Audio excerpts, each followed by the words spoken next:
Dan dari sahabat Jabir,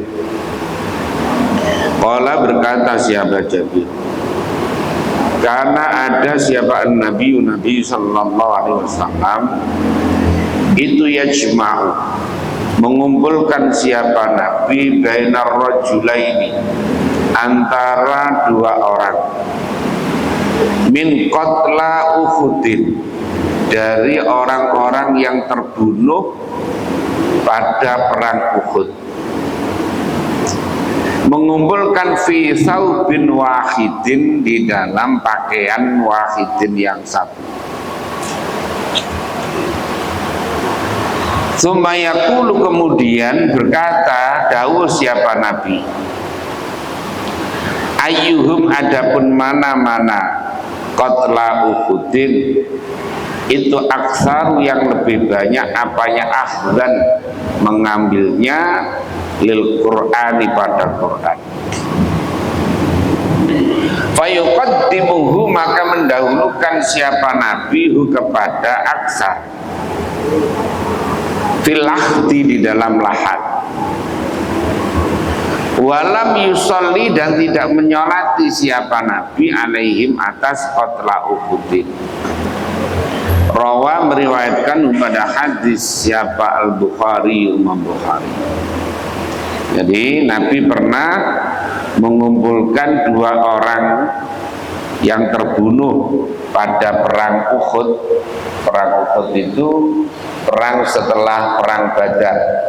Itu kalah umat Islam itu. Karena apa? Karena tidak mengindahkan instruksi dari Rasulullah Muhammad SAW. Karena ada 50 itu pemanah yang disuruh untuk tetap di atas gunung, di atas gunung Uhud itu. Nah, kemudian dalam peperangan itu orang-orang kafir itu sebenarnya sudah kalah semua. Kemudian sudah kalah, lah harta bendanya ditinggalkan. Harta bendanya di bawah itu kelihatan ditinggalkan. Ternyata akhirnya terpesona. Yang 50 pemanah yang di atas itu, yang mestinya tidak boleh meninggalkan tempatnya, lah kok turun semua rebutan.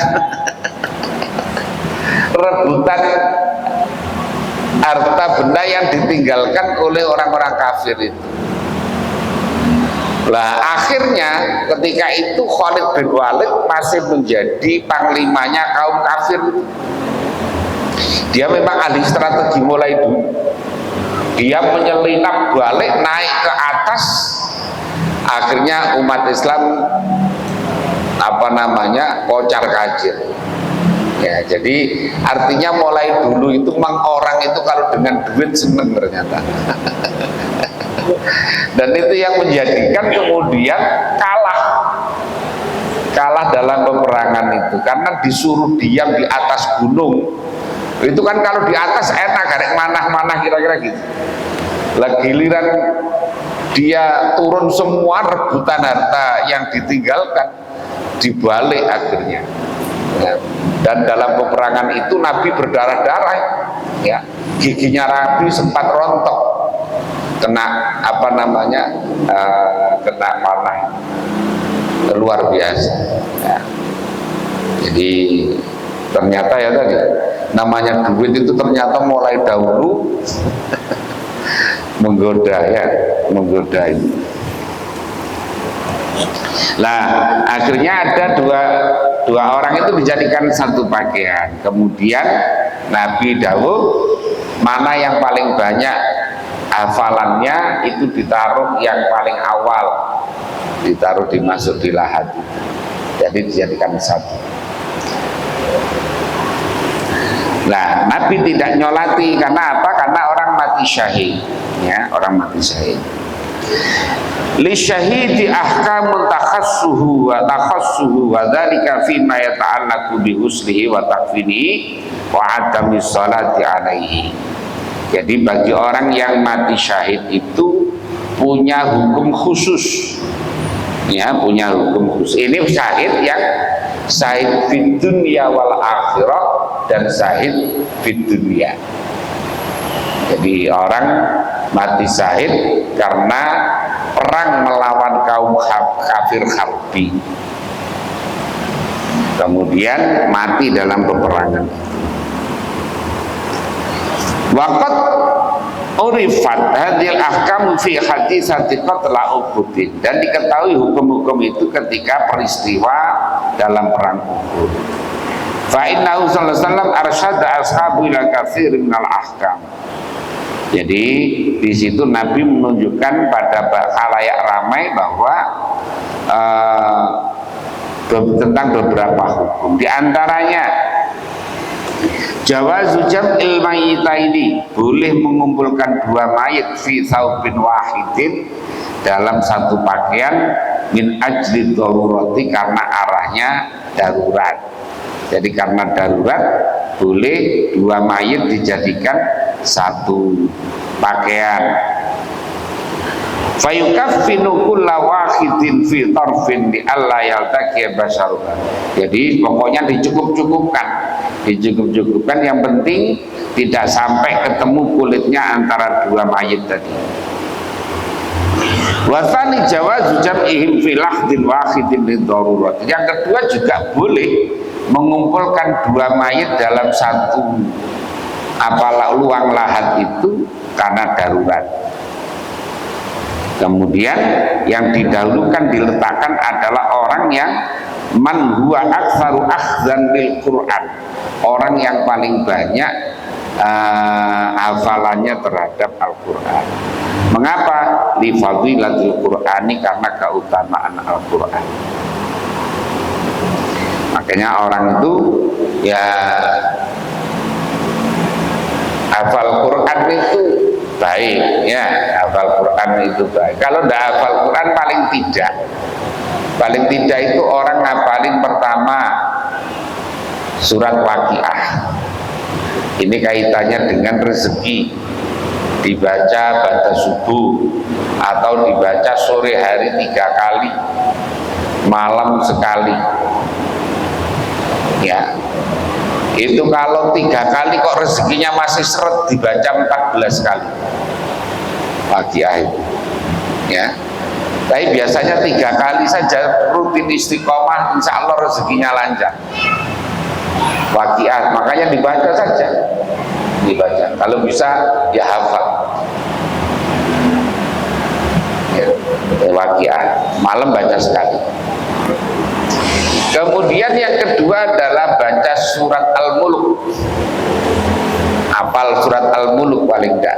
Tabarakalladzi biyadil mulku wa huwa ala kulli syai'in qadir. Itu dibaca malam hari, syukur-syukur ya baca Isya atau mau tidur. Fungsinya apa? Faedahnya kalau mati insya Allah akan terhindar dari azab kubur. Jadi kalau mati insya Allah akan terhindar dari azab kubur. Makanya dihafalkan Al-Mulk. Al-Mulk itu hanya 30 ayat, ya, hanya 30 ayat. Kemudian yang ketiga adalah baca 2 ayat terakhir dari surat Al-Baqarah. Amanar rasulu bima unzila ilaihi mir rabbihi wal mu'minun kullun amana billahi wa malaikatihi wa kutubihi wa rusulihi la nufarriqu baina ahadin mir rusuli wa qalu sami'na wa ata'na ghufranaka rabbana wa ilaikal masir. La yukallifullahu nafsan illa wus'aha laha ma kasabat wa 'alaiha ma kasabat rabbana la tu'akhidna in nasina aw akhtana rabbana wa la tahmil 'alaina isran kama hamaltahu 'alal ladzina min qablina rabbana wa la tuhammilna ma la taqata lana bi wa'fu 'anna waghfir lana warhamna anta maulana fansurna 'alal qawmil kafirin.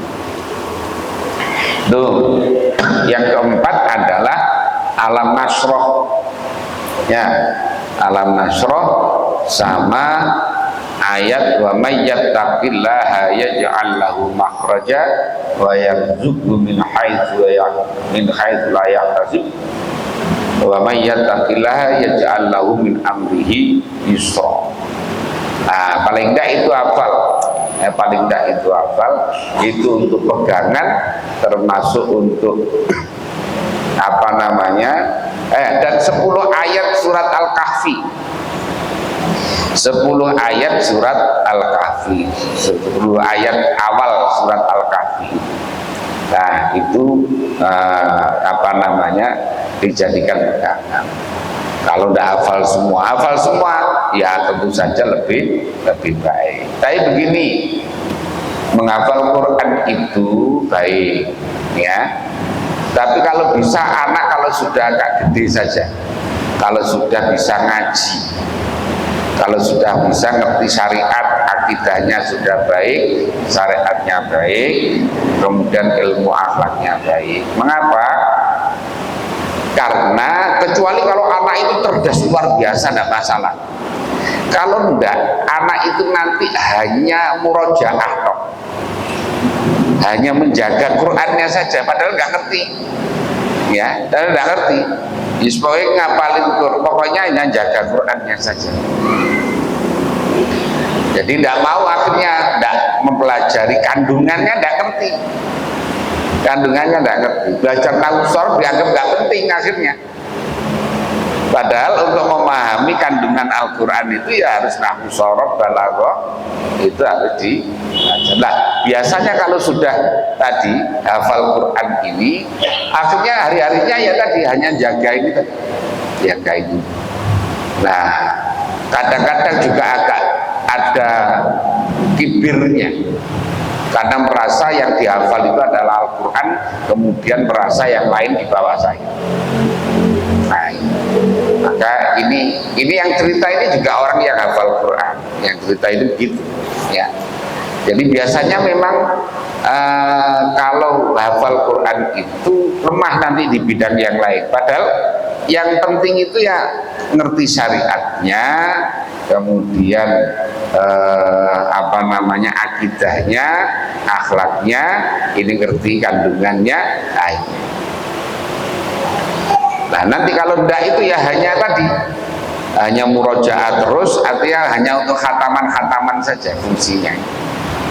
Ya khataman itu baik, tapi kan kalau hanya khataman saja kan ya, fungsi utama Al-Quran yang sebagai hudan, sebagai petunjuk itu kurang mendapatkan porsi yang memadai.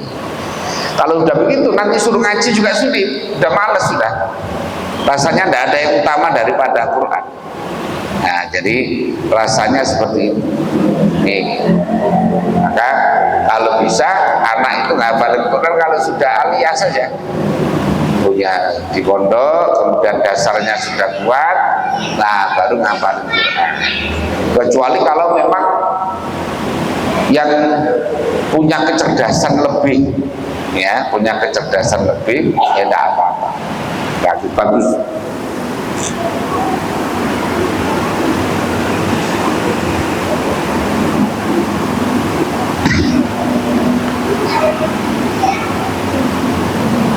Jadi orang yang mati syahid tadi tidak dimandikan, tidak dikafani, artinya tidak dikafani dengan pakaian yang lain kecuali pakaian yang berdarah itu, kemudian juga tidak disolati, ya, juga tidak disolati.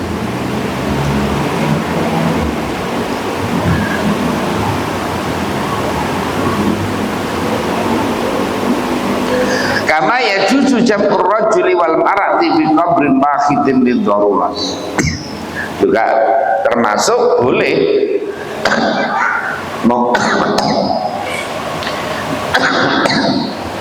mengumpulkan dalam satu kubur itu laki-laki dan perempuan karena darurat.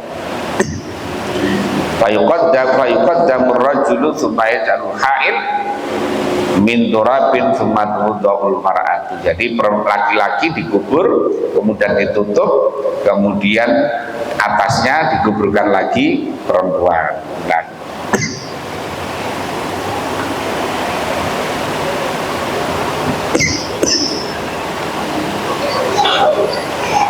Nah, kesimpulan hadisnya adalah satu, jawazu takfinir rajulaini fi thawbin wahidin lidharurat, yaitu bolehnya mengkafani dua mayit laki-laki dalam satu pakaian. Tentu saja tidak harus dibatasi itu tengahnya, dikasih penghalang supaya tidak nempel kulit-kulit. Yang kedua, jawazu tasnifna ini filah din wahidin lidharurat, termasuk boleh memakamkan dua jenazah dalam satu lahan karena darurat. Dulu ketika tsunami Aceh itu satu lubang gede itu untuk memakamkan orang ratusan orang, ribuan orang. Yang ketiga, istihbab taqdimi afdhalil mayyitaini lidakhilil lahdi. Jadi sunnahnya mendahulukan yang lebih utama dari dua mayit itu untuk masuk ruang lahat, yaitu kayakuna aksar Qur'anan nasani wal abu ala ibnihi wa in faddalahu ibnu li hurmatil ubuwah. Jadi umpamanya bapak sama anak dijadikan satu kuburan boleh, tapi bapaknya dulu baru anaknya, dan seterusnya. Yang keempat adalah asyahidu la yusalu wa la yusalla alaihi ibqa'an bi athari syahadatihi. Jadi orang mati syahid itu tidak dimandikan, kemudian juga tidak disolati. Ya pakaiannya itu pakaian yang dipakai yang darah itu. Jadi supaya ada bekas mati syahidnya. Li'anna kulla jarhin aw damin yafuhu miskan yaumal qiyamah, karena luka dan darah yang ada yang mengalir itu nanti akan menjadi minyak yawangi, minyak misik pada hari kiamat. Nah, an Ali radhiyallahu anhu, dari sahabat Ali radhiyallahu anhu, qala, berkata siapa Ali, sami'tu, mendengar siapa, an-nabiyya, pada Nabi sallallahu alaihi wasallam, yaqulu, hadidahu siapa Nabi, la taghalau, jangan bikin mahal kamu, fil kafni, di dalam kafan. Jadi kafan itu ya jangan mahal-mahal, walaupun orang kaya ya tidak perlu mahal-mahal. Mengapa? Fa'innau, maka sesungguhnya kafan itu yuslatu syari'an, akan dirusak syari'an dengan cepat. Karena ya sayang-sayang kalau mahal kemudian nanti juga akan segera rusak. Rawahu Abu Dawud, meriwayatkan pada hadis siapa? Abu Dawud, Imam Abu Dawud. Jadi pada hakikatnya tujuan utama dari mengkafani itu adalah satru auratihi, yang penting menutup auratnya. Oleh karena itu syariat melarang dimakaikan dengan pakaian yang mahal, ya. Umpamanya diberikan kain yang mahal sekali. Nah, itu mengapa? Karena barang itu akan tersia-sia nanti kalau mahal-mahal kemudian dikuburkan, karena akan segera rusak. Waqatkan alaihi sabun maridhafihi wa fihi aktsaru min ja'faron. Jadi termasuk Rasulullah itu ya dimakam dikafani dengan pakaian yang ketika beliau sakit.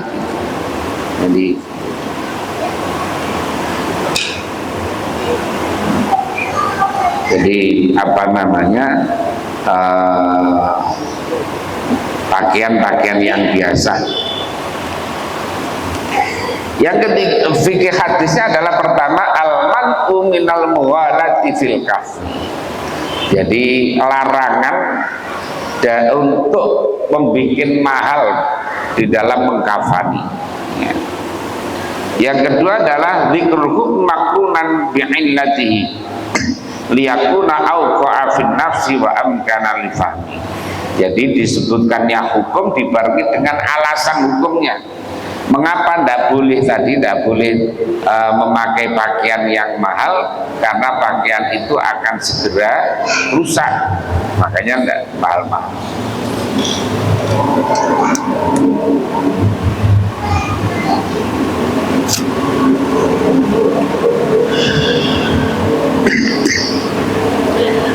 An Aisyah, dari Sayyidah Aisyah, anna Nabiya, sesungguhnya Nabi sallallahu alaihi wasallam qala, berkata Nabi dawuhlah kepada Aisyah, lau mutti qabli la ghassaltuki. Lau mutti, jika mati siapa kamu qabli, sebelum aku. Kalau kamu mati duluan, katanya Nabi, sebelum aku, la ghassaltuki, maka pasti akan memandikan aku kepadamu. Al-haditha ay ikral haditha, rawa meriwayatkan kepada hadis siapa Ahmadu, Imam Ahmad, wa Ibnu Majah, dan Ibnu Majah, wa sahhahahu, dan menganggap sahih kepada hadis siapa Ibnu Hibban, Ibnu Hibban.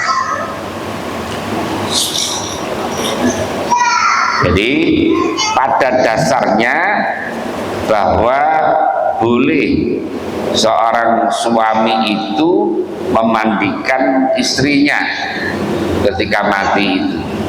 Ini adalah pendapatnya jumhur ulama, karena ala baqai hukmin nikah. Walikali, dan karena daunnya Nabi SAW li zaujati Aisyah, lau muti qabli la ghasaltuki. Wali wasiati Sayyidati Fatimah, karena juga wasiatnya Sayyidah Fatimah, ayughassilaha Aliyun, supaya memandikan kepada Sayyidah Fatimah siapa Aliyun, suaminya radhiyallahu anhu. Wali wasiati Abi Bakr, dan juga wasiatnya Abu Bakar, yaitu imra'atahu, pada istrinya namanya Asma binta Umais, antughassilahu wasta'ad di Abdurrahman bin Auf.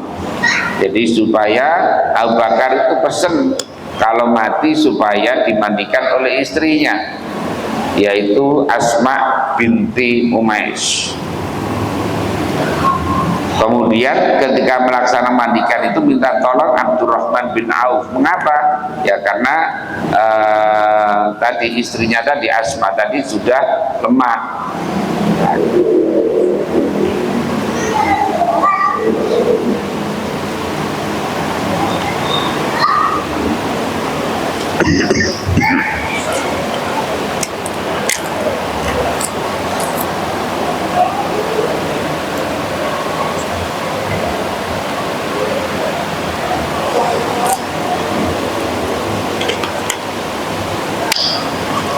Kesimpulan hadisnya bahwa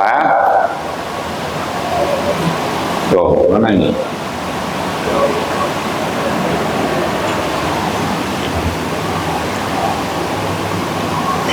Jawazu idharil maridi maradhum, bolehnya menampakkan orang sakit atas sakitnya, tapi lali tadzamuri, bukan karena mengeluh, walakin ditolabit tabibin, karena mencari dokter, au dawain, atau jadi orang boleh menyampaikan mengeluh bahwa menyampaikan bahwa dia lagi sakit ini, sakit itu, dan seterusnya. Barangkali ada yang tahu obatnya, atau kira-kira berobatnya di mana, ya kan gitu. Jadi yang kedua adalah jawazu ghuslir rajuli zawjatahu ba'da mamatiha khilafan li Abi Hanifah alladhi rawa at-tafriqa. Yang kedua adalah bolehnya seorang suami memandikan istrinya setelah mati. Berbeda dengan pendapatnya Abu Hanifah. Menurut Imam Abu Hanifah, karena orang kalau sudah mati itu otomatis pisah, makanya tidak boleh memandikan, karena dianggap kayak orang lain, dianggap kayak orang lain. Kan orang lain itu harus laki-laki memandikan laki-laki, ya, perempuan memandikan perempuan.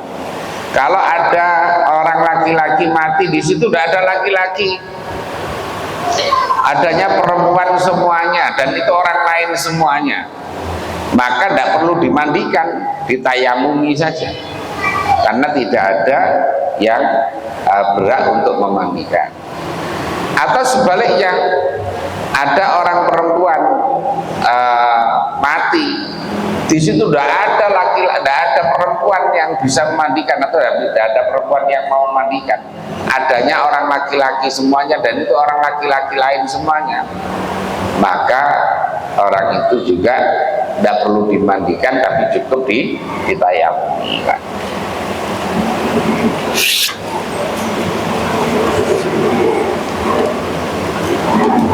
An Asma binti Umaisin, dari Asma binti Umais, ini istrinya Abu Bakar.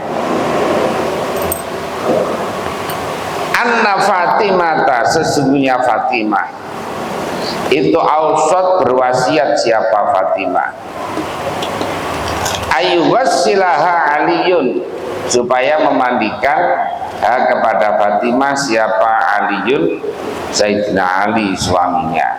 Jadi Fatimah itu berwasiat kalau mati supaya yang memandikan adalah suaminya, yaitu Sayyidina Ali radhiyallahu ta'ala anhu.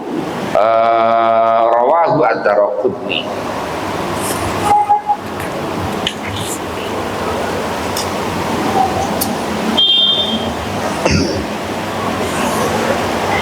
Kesimpulan hadisnya bahwa jawazu ghusli rajuli zaujatahu ba'da wafatiha, yaitu bolehnya memandikannya orang laki-laki akan istrinya setelah wafat. Yang kedua adalah infadul wasiyati ba'dal mamati, yaitu melanjutkan, meneruskan wasiat itu setelah kematian. Jadi wasiat itu pesan-pesan sebelum mati, pesan sebelum mati, pokoknya nanti begini, namanya wasiat.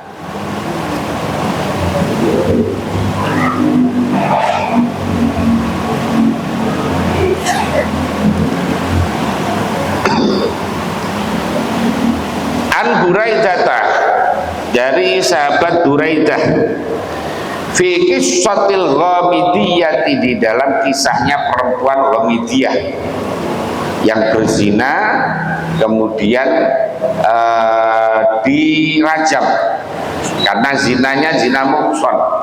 Zina itu ada dua, ada zina muhsan, ada zina ghairu muhsan.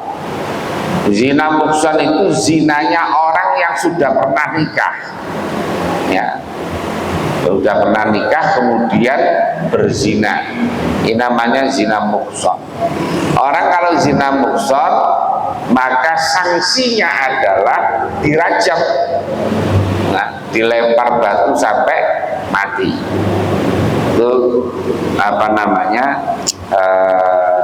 kalau zina muhsan. Kalau zina ghairu muhsan, yaitu anak perawan atau jejaka yang berzina, baik berzina dengan, kalau jejaka berzina dengan perawan maupun berzina dengan janda, maka hukumnya beda-beda. Yang janda tadi itu kena zina muhsan, jejakanya kena zina ghairu muhsan, yaitu fajridu mi'ata jaldah, dijilid 100 kali. Wa taghribu amin, dan diasingkan selama 1 tahun. Kalau sekarang ya kira-kira di penjara 1 tahun. Nah, di Indonesia itu tidak begitu. Di Indonesia itu karena kalau senang sama senang itu bukan dianggap zina. Zina itu kalau orang yang sudah menikah sedang dalam orang yang punya istri atau punya suami kemudian berzina, itu namanya baru dianggap zina. Itu baru kena sanksi. Yang laki-laki yang yang sudah keluarga tadi.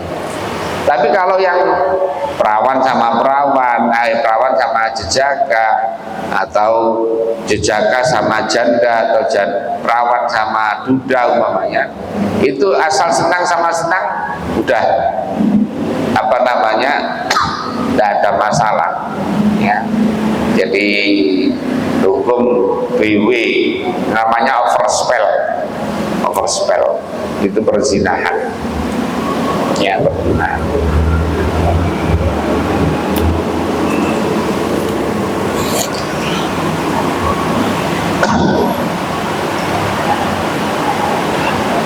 Lah kayak di Indonesia ini kan tidak ada hukum rajam. Bagaimana kalau tidak ada hukum rajam? Kalau tidak ada hukum rajam ya orang itu taubat saja. Karena itu adalah kaitannya dengan Allah, maka taubat saja. Jadi orang umpamanya pernah berzina, ya tidak perlu kemudian disampaikan kepada orang lain, kemudian taubat saja kepada Allah. Nah, taubat dengan taubat yang persyaratannya yaitu an-nadam, menyesal, al-iqla minal ma'asi, langsung terlepas dari maksiat itu. Yang ketiga adalah al-azmu alla ayyau, berkomitmen untuk tidak akan mengulangi kembali. Itu syarat. Kemudian tahu, kemudian banyak mohon ampun. Allati amara, yang mana perintah siapa Nabi sallallahu alaihi wasallam birajmiya, dengan meranjam wamidia. Ini ada perempuan berzina ngaku kepada Nabi, hamil dia. Nabi saya minta ditegakkan had, yaitu haduz zina. Dia ngaku telah berzina, hamil, kemudian minta disanksi. Kalau sekarang tidak ada udah. Ini datang kepada karena takutnya azab terhadap azab akhirat itu, beliau ngaku kepada Nabi dan minta di hukum rajam. Hukum rajam itu dibalang batu, orangnya ditaruh di kayak tanah itu dilubangi, orangnya setengah badan itu ditimpuk sampai mati. Ya, ditimpuk batu sampai mati. Namanya rajam. Ya, namanya rajam.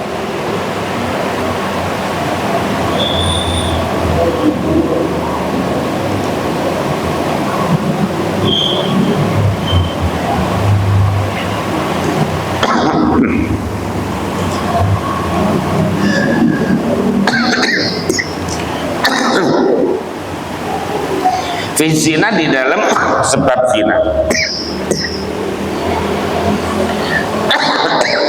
Qala, berkata siapa Buraidah, summa amara, kemudian perintah siapa Nabi, dia dengan ghamidiyah tadi itu, fasulliya, maka disolati alaiha, atas ghamidiyah, wa dufinat, dan kubur siapa ghamidiyah. Rawa, meriwayatkan pada hadis siapa Muslimun Imam. Jadi di sini karena Nabi mursyidan hakiman bil mu'minina raufan rahima, yatruku fi'la syai'i idza kana tarku aw faqa, wa ya'muru ashabahu bi fi'li dzalika liyakina arfaqa, liyakun arfaqa. Jadi Nabi itu memberikan petunjuk yang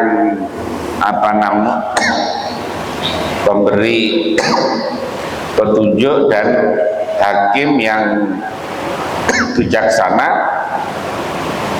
bagi orang mukmin dan sangat mencintai kepada umatnya. Jadi untuk meninggalkan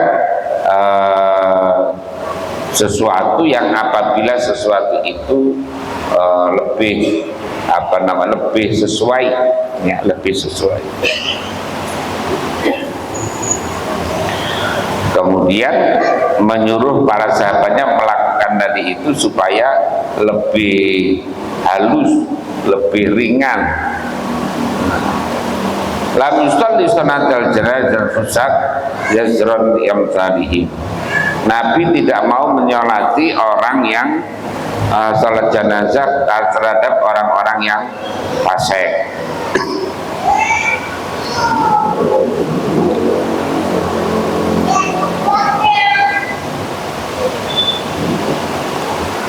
Maka Nabi ketika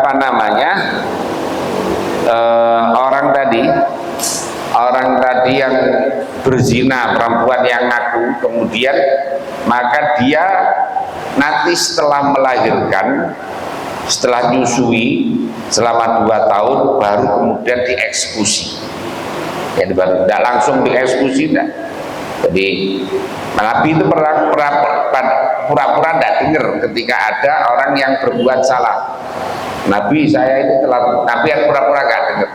Tapi ketika sudah 3 kali baru kemudian Nabi melakukan tindakan hukum, yaitu menyuruh supaya dirajam, ya, tadi dirajam tadi. Kemudian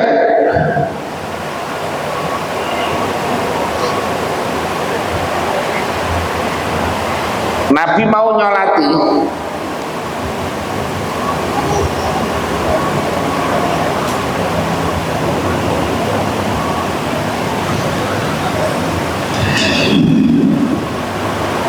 terhadap orang tadi itu.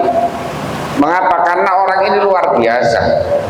Karena orang secara gentle berbuat salah, kemudian ngakui kesalahan dan minta sanksi, minta disanksi.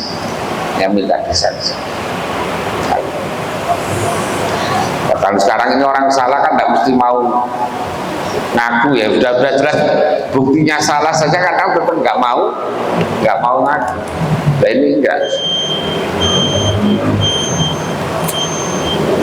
Ini menunjukkan betapa luar biasanya sahabat-sahabat dahulu itu takutnya terhadap akhirat. Jangan sampai di dunia ini selamat, kemudian di akhiratnya tidak selamat. Makanya ya taubat. Kalau di Indonesia ini kalau tidak disanksi, tidak dirajam, berarti dia tugasnya adalah supaya taubat dari perbuatan yang tadi itu. Karena ya perbuatan yang terlarang.